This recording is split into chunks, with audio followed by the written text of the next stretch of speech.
This is Matt Donegan at Business Spotlight. I'm here with Pankaj. Tell me all about your business, please, Pankaj. Hi, Matt. First of all, thank you for having me on your channel and giving me this opportunity. My name is Pankaj. I am the founder of a startup called Anyfeast. Anyfeast is an e-commerce subscription-based app. We help busy health-conscious professionals by providing them with customizable and affordable authentic recipe kits.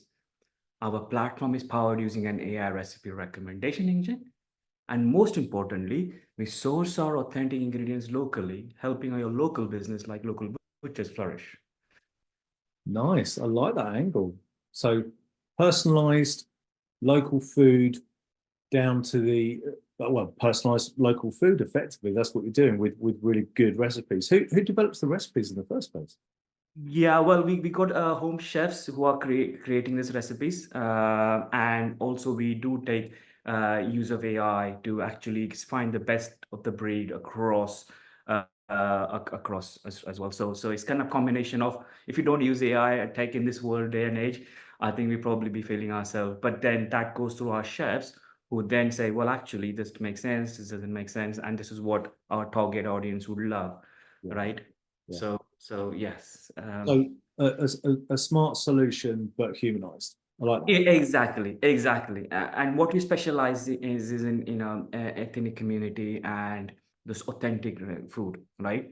Especially given it's such a London is such a multicultural place. We got pocket of Korean, Asian, Indian, Italian, and Yeah. that is what we're focusing on. Yeah, it's been interesting why I started this, but I'll tell you a little bit more about Please, why I started. please do. I want to find out. I want to find out because it's a really nice idea. Indeed, actually, It's something that I would use. perfect. And I know lots of my friends would use it as well. So tell me, how did you come out with this? Yeah, it's a little bit of a personal story, Matt. So just before pandemic, I was diagnosed with a life-threatening disease, which was all due to food habits and bad food eating habits, right? And then pandemic happened, and guess what? People with underlying health issues suffered. I lost three of my family members, right? And since then, I was petrified. I was like, and since then, I've been kind of researching on healthy eating, right? I personally came across meal kit and found three problems with them, right? First of all, in a meal kit, there was 20 pieces of plastic. Can you imagine? Packets of, cheese, packet of this, packet of that, Yeah. all of that. I was like, wow, the food was expensive, right? They were like charging 20, 30, 35 pounds, hardly enough for me and my son to have, right? Let alone two adult meal. And thirdly, the food was really bland and repetitive. And it was just like in sauces, it just didn't taste good, right? And this is where I decided I got to do something about it, right? So where we started Anyfeast, and our solution is that we provide authentic meals, affordable meals, and we reduce kind of plastic waste by sourcing local ingredients, like going to your local shops. Um, and the problem which we solve about leftovers is through use of AI. For example, imagine on a particular weekend you want to make a chicken biryani. You're a busy professional. The first thing you think about, okay, what about the leftover ingredients which will sit in my cupboard and you'll end up throwing it, right? So this is where the AI comes in picture. We use the leftover ingredients to smartly calculate three other meals you can cook with it. Nice. That's very Exactly. clever. So saving on food, saving on food waste, reducing food wastage, saving on, what do you say, value for money, and most importantly, having tasty food, right? So when it comes to when I look at the criteria for success Yes. for lots of businesses, and I look at the growth industries and growth sectors, Yeah. a lot of boxes, aren't you? Because you're ticking sustainability, Right. you're looking at good local produce, Yeah. because that's another big factor these days. Food delivery, of course, that's been a massive sector in the last few years. I mean, it's ballooned, Mm-hmm. and you're using AI. Yep. did you go through with the business plan and just say what are the big growth sectors? What am I going to be most attracted to as for like investment? I imagine you. It sounds like the sort of business that is going to be highly investable. So, did you do that checkbox thing? Did you do that, or was it driven by need and desire? It was driven by need and desire. As I said, it started with my personal mission, Yeah. and I started looking into this, and then say how we solve it. And clearly, in this day and age, if you don't use AI, a business will not fly, right? So we got AI in there, and when we looked at from a sustainability angle, right, I really worry about the amount of plastic which is being created by this certificate providers. I said, what is the problem? How can we solve this?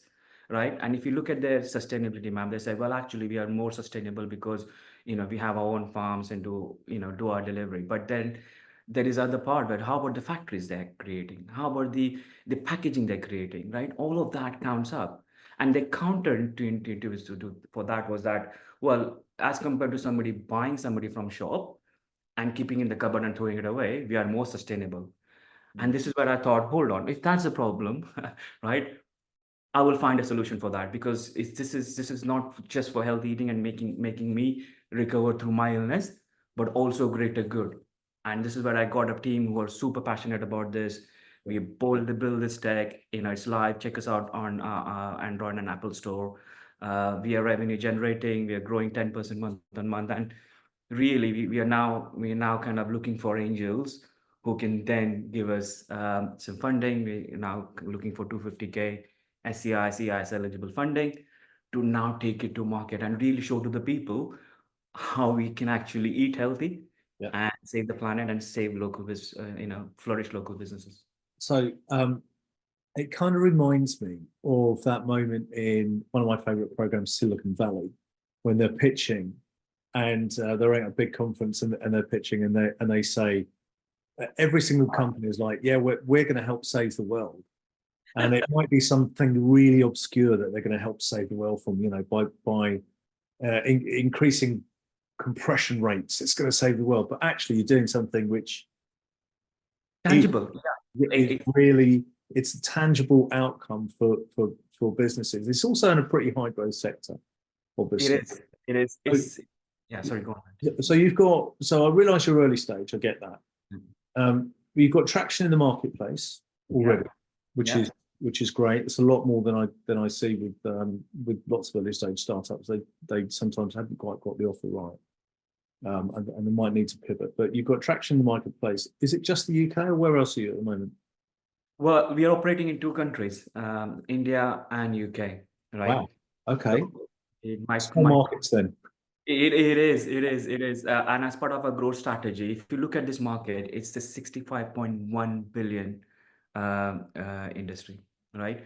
Which is growing at 7% compound annual growth, right? So we are targeting for a SOM of around 100 million. Essentially, our SOM comprise, which is a serviceable addressable market for those who are not familiar with SOM, and that comprise of UK and India. UK, we are starting initially because it's an existing market which consumer behavior is already aware of milking markets, and they are churning because of the exact reason I've suggested, mentioned. So we are capitalizing on that market. But what we are saying is that India, this milking market is projected to be 18.9 billion by 2030. And the whole Indian economy is predicted to be 1 trillion by 2030. So we're seeing huge growth in India. And one of the reasons we are in India because my co-founders, my founding team, some of them are based in India as well. So they're looking after the businesses there, speaking to customers there, building logistic partnerships. While I'm in here in UK, in London, doing the same here. And we kind of growing both businesses at the same time. It's challenging, but at the same time, we are truly offering a global brand who has got footing in both places and actually seeing green shoots across. So I think one of the benefits with having two geographies is the fact that you can you can use the lean model startup or the lean startup model in order to develop, and then you're looking at two separate marketplaces about taking those learnings on board. I guess that's one of the benefits of that. Being in the Indian market, which is, you know, really fast growing economy, as we know, it's Yeah. a massive base to be in. Is it likely that you're also going to be attracting monies from India? They don't, I mean, you know, they won't benefit from SEIS necessarily, but it does seem to be a place where you can generate that kind of investment as well, right? Absolutely, absolutely. So we are open for in angels across industries.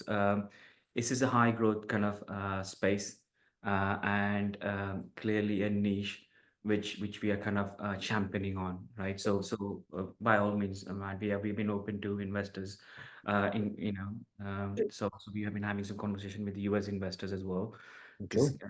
clearly there's If lots you're of investing just because of SEIS, it would be a mistake. You need to invest for the business, and then the SEIS is just an extreme discount. I mean, I think that's the best way to look at it. yeah. And no doubt, I mean, it's not a massive raise. So what I'm thinking is you're more after expertise, knowledge, and experience than you are just from a check. Would that be right?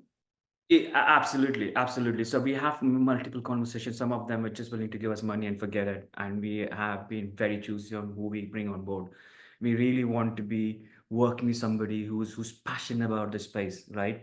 Who care about, the health aspects of it, but also care about the sustainability and growing local business, Yeah. right?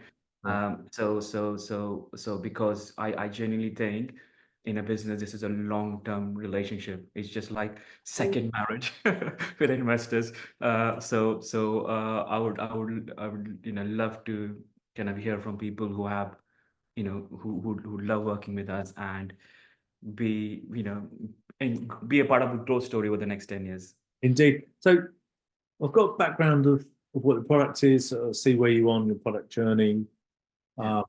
and in your business growth journey. Tell me about you. What's your background? For me personally, I actually let me start with my quite early days. So I've got overall 23 years of experience, right, in consulting, but my career started as techie. So when my aspiration when I was a kid was to be a space scientist, right? I want to build. So essentially, that led to me. Actually, let me start with a little bit before. I was actually. I had a very humble beginning. I was born um, in um, in Mumbai. I'm not sure if you heard of this place called Dharavi. It's I just don't like, know personally. No. uh, have you seen the movie Slumdog Millionaire? Oh yes, yes. That is where I was born. Wow. Okay. Wow. That's where most of my family is. So through sheer hard work and perseverance from my parents, and through my hard work, I was able to come to here in UK. um, you know get my education done. I did my master's in embedded systems, and AI at that time was early on. So that was my first, and my first job was very techy. But then soon I realized that I was a more of a problem solver, right? You gave me a solvent, be a technical problem or any other problems, I was to solve and get results, right? And this is where I started my project management careers, and then I kind of joined Deloitte. So I was part of Deloitte Consulting for a few years, and then I kind of moved on to other kind of big consulting firms before I started my own boutique consultancy 7 years ago, right? It was called KMCS. So through my consultancy, I'd worked with the clients like Ministry of Defense. For example, my last client was in Ministry of Defense. I was managing their 18 million pound program for them, right? So that's my history. Obviously, very interesting, but it came to a point through my illness and what's happened to me that I've decided to pursue this uh, as my mission for life, right? For my for so that uh, I can really make a difference and give back to the world. There's an expression or there's a quote by Nietzsche, I believe, and I won't say it accurately, but um, what he said was that if there's a strong enough why, then no matter how difficult the how, you can do it. What do you think is going to be your biggest challenge? You've got the why, Yeah. you've got the how, where the challenge is going to be. I think biggest challenge is to have a superstar team, right? For me, I think as tech, everything, partners, logistics, contracts, everything will come, right?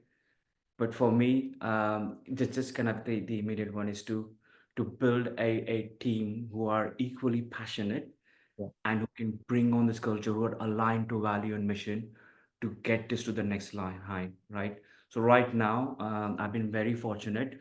I've got a founding team, Sharon, who's VP of product, Sumit, who's VP of operations, Kevin, who's our VP of marketing, and Ojas, mostly, is quite smart techie, who's building all the AI, VP of engineering. Really smart guys, but as we scale, we are now looking for similarly passionate people who can keep the culture or aligned to what we're doing, Yeah. and we scale. And I believe that Rockstar team can make things happen, right? Everything else is achievable. It's a Rockstar team and people who align who can make or break things. So you're saying all the right things to me because you're saying about vision, mission, and culture as being right at the top of the tree. And that will drive other elements of the business. If there's a big enough marketplace and there's intelligence and honesty inside the business unit, and the marketing challenges are addressed, and the market's big enough, then that sounds like a pathway to success. Of course, in reality, when it comes down to it, and anybody who's run a business will know this, that those challenges are going to come from different areas, different places. In your business journey, and you've been running businesses or consulting for many years, Yeah. what was your biggest learning from running a business? So running a business, especially for, I would say for Anyfeast, the biggest learning was to bootstrap is to as far as I can get, right? So quite early on, there were kind of offers saying, "Hey, I will give you so and so, give me equity," but that was quite early stage. That was when we did not have attraction. So I have managed to, through my family and friends, to actually get this to a certain extent and have a runway for the team to continue for at least next 12 months, Yeah. right? If I would have kind of fallen to the pressure and I guess taken some investment early on, then I would have kind of given up a very big chunk of equity, Yeah. which perhaps will then affect the whole investment life cycle early on, because then there'll be less and less and less. Yeah. Plus, I also feel that at that time, that investor fit was not right as well. As I said, we've been very picky in terms of what we're choosing. So I think the biggest learning was I was glad I did not take that investment, because that would have not been a strategic fit, and could have given away far too much equity, as compared to now, where we get traction, we are across two countries, and we can then have a much more better deal for investors and rest of the team who are on our cap table. Excellent. Okay. So my second to last question. Yeah. How do I download the app? What's it called? Show me your logo. Can you Yeah, show our me the logo? logo and our brand name is called Anyfeast. Anyfeast, fantastic. Yeah. And I can download that from the App Store, etc. Right? Yeah, App stores, Android stores, all available, downloadable. So yeah, please download it and give it give it a go and be delighted and eat healthy, cook healthy, but at the same time save planet and save help local businesses. Well, I think you're helping us towards that path. So, one last question that I've got for you: what would you have done differently with developing the app? Was there a learning that you had where you made you pivot in a particular direction, or is your key learning being that we got it right so far? So for me, the actually there has been a key learning, right? So there was a fine balance between getting out to the market quickly versus getting versus getting a picture perfect product, right? Um, Being very lean, and using the lean business model, we have adopted the principle of, get it out early. We know that what bugs, and there are challenges, but at least we get some customer feedback, right? So that's the kind of approach we have used.